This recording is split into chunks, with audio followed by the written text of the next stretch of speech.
Hey butterflies, it's Teach It Tuesday again, and today I have floating butterfly for you. This is actually going to play off of our last week's tutorial with our floating tree pose. So in order to do this one, we are going to stand up into our silk similar to the way we did tree pose, except this is a hip opener. So it is going to really stretch those hips. And then as a bonus, I'm going to show you ladies how to turn it into an inversion. So I'm going to go ahead and get started. Please make sure you're listening to your body and do not try and push yourself if you feel like you are unable to get down or as deep into the pose as you would like. All of that comes with time.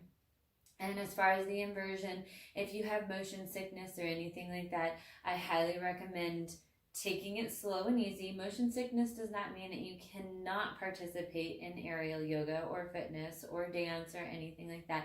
It just means that you need to pay attention to your body and listen to your body.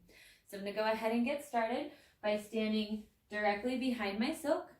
Again, we're going to grab that silk in both hands, bring it all the way down to create that nice little seat for our foot. Again, I'm right side dominant, so I'm going to put my right foot up into that fabric, making sure that fabric's wrapping around the arch of my foot. I'm going to reach up nice and tall and stand up into this fabric. Okay, now, whereas tree pose, we keep our one side foot out.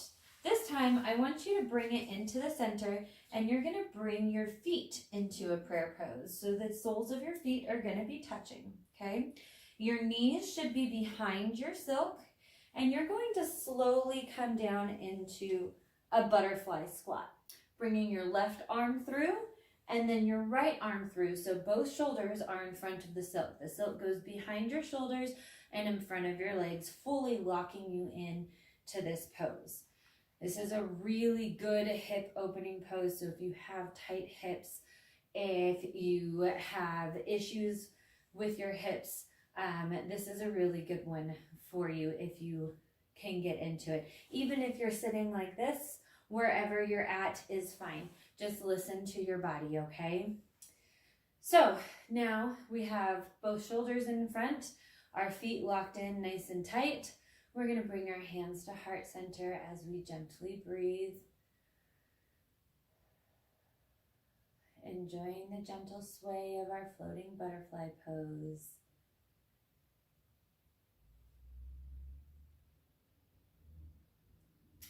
Beautiful. From here, in order to turn this into an inversion, you're going to grab the silk on your hips, both sides, and you're going to lean yourself forward, just like so. And you can grab opposite elbows. Just enjoy your hang, that decompression of the spine. This is going to be really intense around your hips where you're turned upside down. So if you're not used to it, it's going to be really uncomfortable. Now to get out, you can grab the silks above your hips and pull yourself back up into a floating butterfly. Or you can do it the fun way. And when you're upside down, you're going to squeeze those knees together and bring them all the way through for a nice little flip. To get out of butterfly pose altogether, you're going to go ahead and bring yourself back up to a stand. You can bring your foot forward and come to a sit, or behind and step out. I like to bring my foot forward and just come into a nice little sit in my silk. Enjoying my little swing here. Now remember, because we went upside down, take a minute after you come out of your inversion for the blood to recirculate appropriately. And if you feel lightheaded or dizzy, just take a few breaths and give yourself a moment to reacclimate to being right side up. I hope you enjoyed our floating butterfly and inverted butterfly pose for today, and I will see you ladies next week.